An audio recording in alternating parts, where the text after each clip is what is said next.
Hi, this is Alex, creator of Code Breaking English, a new and unique course to teach you speak English fluently and confidently in 3 months or less.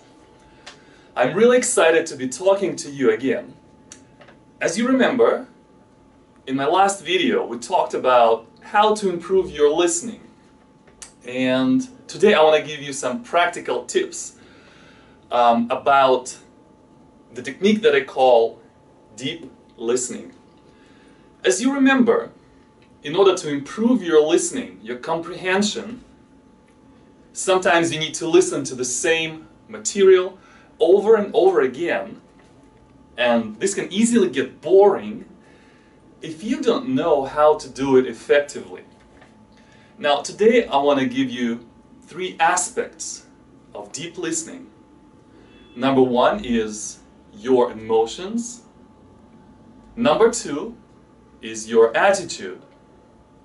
And number 3 is a special trick that I call shifted focus. Now let's see, emotions. Emotions are really, really important when you listen, or actually when you do anything in English, when you study the language. Why is it important? Now, for example, if you feel lazy, if you don't want to do anything, when you put yourself in an emotional state of excitement, of joy, of happiness, now your language study will no longer be boring and dull, and you're going to enjoy it more. Now, let's see, how can we control our emotions to make listening more pleasurable, to enjoy it more? Well, I suggest that you try, first of all, standing up. Okay, just stand up, raise your chin, square shoulders, give yourself a huge smile like this. Okay, just kidding. This was a crazy smile, but just smile and just start listening. As soon as you stand up, as soon as you look up, as soon as you start smiling, you're gonna get so much happier and more excited that you will be able to listen to the same podcast or to the same video again and again without getting tired. Well, how about you go out and take a walk? Why not? When you walk, you never get bored. So when you walk, or when you jog, or run, you can listen over and over and improve your understanding of English. Now, number 2 is your attitude. You know, there's one big problem with language learners, and this is that they try too hard. Look, when you listen, don't try too hard. Just relax, enjoy, and let go.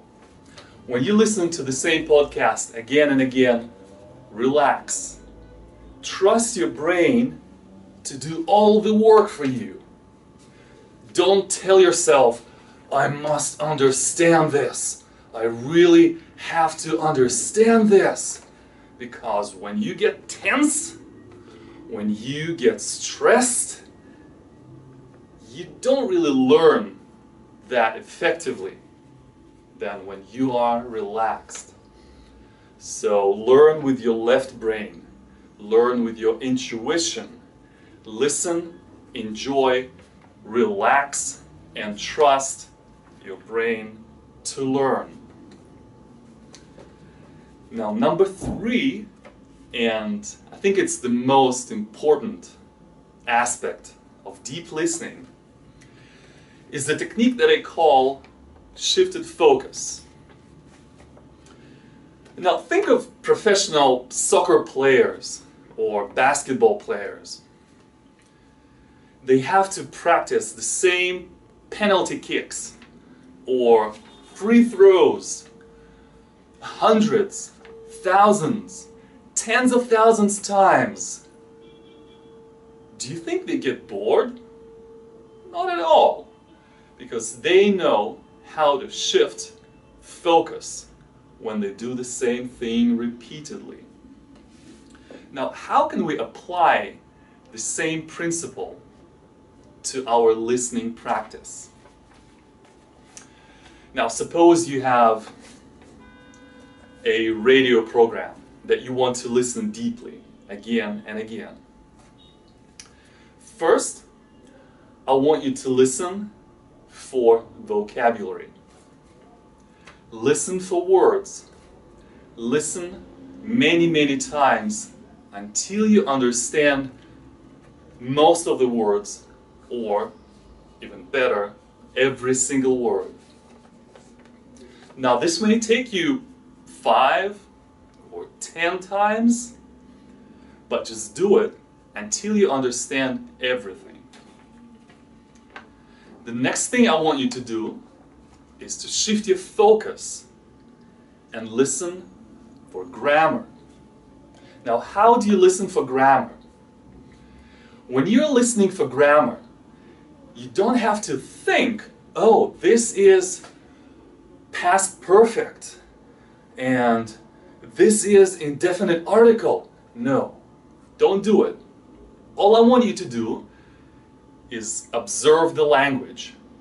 Just ask yourself, why does the speaker say President of the United States and not the President of the United States? Don't ask why, just listen and observe. Now, after you've listened for grammar, I want you to shift your focus for the final time. Now I want you to focus on the music of the language. And by that I mean pronunciation and the rhythm. Look, one of the first things that native speakers notice, the way English learners speak, is their pronunciation and intonation. So what I want you to do is listen very attentively to how the speaker says the words, how he groups them together, how his voice, the pitch of his speaking goes up and down. And finally, after you have listened for the music of the language, try repeating after the speaker. Try copying whatever he's saying with the right words, the right grammar, and the right intonation. So these are the three things, the three aspects of deep listening. Your emotions, control your emotions, don't be controlled by them. Number 2 is your attitude. I want you to trust your brain, your intuition to do all the learning for you. And number 3 is shifting focus. When you do these 3 things, you can listen deeply to the same material many, many times, 10, 20, 30 times without getting bored. And this is one of the best and the most effective ways to improve your listening. Alright guys, thanks for listening. It's been a pleasure talking to you, and if you find this video helpful, then like it on YouTube, and I'll see you around. Bye-bye.